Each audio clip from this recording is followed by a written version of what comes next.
Hi everyone, welcome back to my channel. My name is Marie and I'm an artist fairly new to gouache, and I'm trying to record my process and share it with you all so you can pick up maybe some tips or tricks along the way.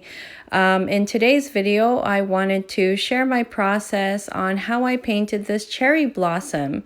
So let's get started.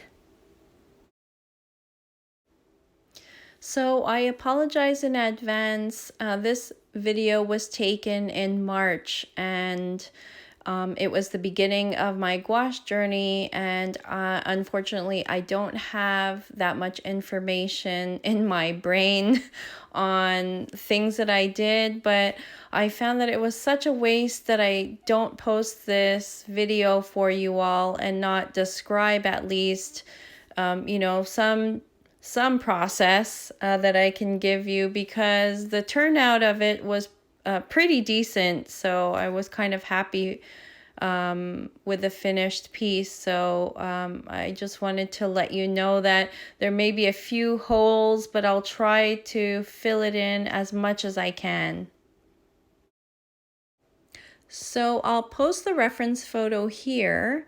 And the photo reference was from Pixabay, which is a royalty-free website that you can find tons of reference photos that you can use as an artist. So I'm really grateful that we have these types of resources available to us. I started with painting the lightest areas in white that you can hardly see earlier in the video, and then I decided to start with the more colorful petals. I got the color wrong at the beginning, as you see with the lavender, and you see me now kind of painting over with the pink, and I believe I used Opera Rose with some permanent white. And I think I kind of nailed that that hot pink, so to speak. I also wanted to take the time, since I'm using this color of Opera Rose, that there are some colors like Opera Rose that the light fastness is weak, which means that the color fades fairly quickly compared to others. So that's something to consider if you're selling your work, that you maybe don't want to use these types of colors.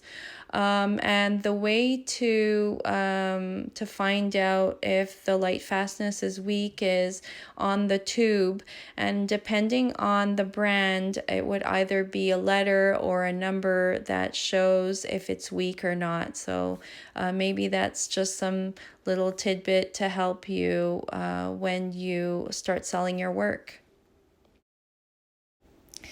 Now we start to paint the exciting branch.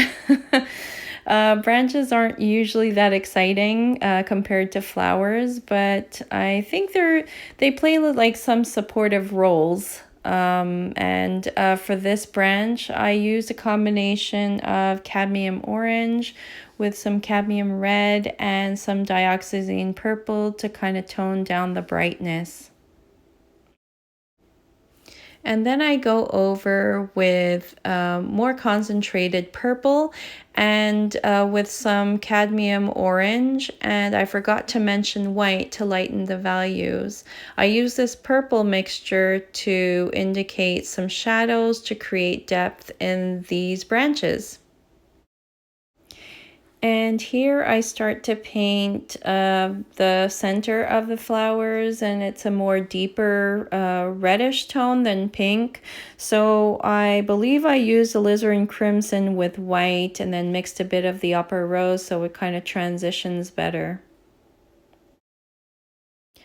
Now adding the lightest values of the cherry blossoms with permanent white with the least amount of water.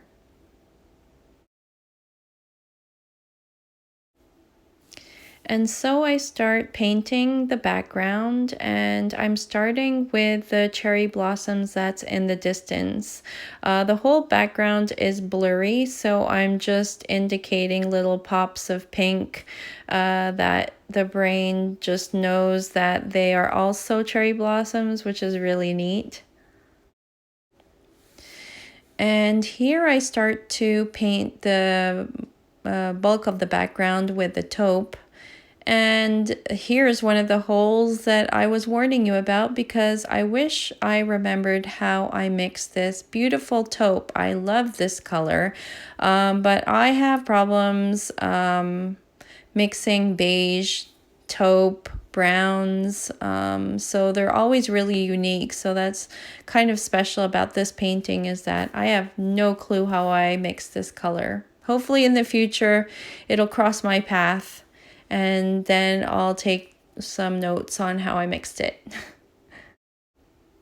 One thing I'm pretty sure of is I had mixed in some of the pink in there so that it would remain harmonious. And I would guess some purple and maybe yellow. That's my guess. I should try it after this video and see what I come up with.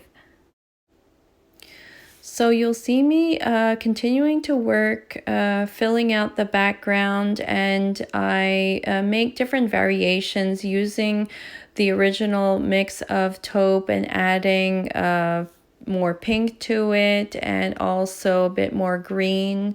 If you see in the reference photo at the bottom and also the top right, there's a bit of more green hue, so I just use that original taupe mixture and just add the different colors to create that blurry background. And here I am using the tip of a flat brush to add some details of the darkest darks in the center of the blossom. I find that these little dark details of value adds great contrast and brings the eye to this focal point. And I use a white pigment ink pen and I had to look it up, the filament, which is those, the light, the light lines that you see there.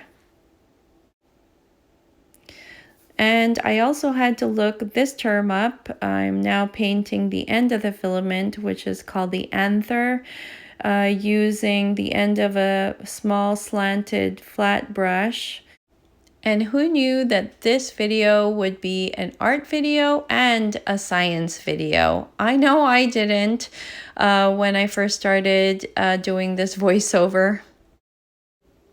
So here is the finished piece. I enjoyed painting this. I really liked how it turned out. It's more looser style than the work that I've been doing now, which is what I really liked about this painting. So I hope you liked it too. And I had also painted a cherry blossom tree shortly after, and I painted it on the same page, so I wanted to share that too with you.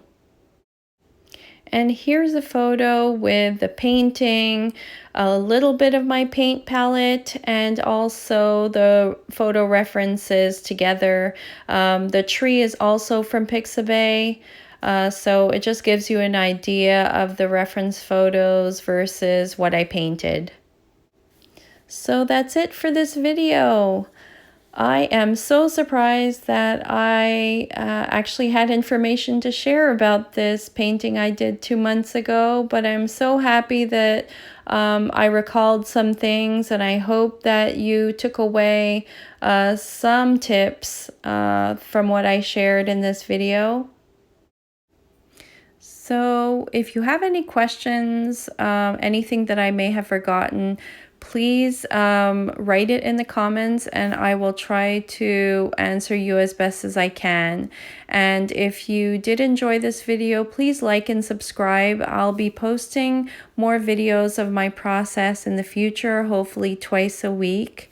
And so I thank you so much for watching. I'll be seeing you again in my next video, and I'm so glad that you're giving me the chance to practice on my public speaking in front of camera. So I am so grateful to you all, and I hope you have a good week. And I'll see you next time. Bye.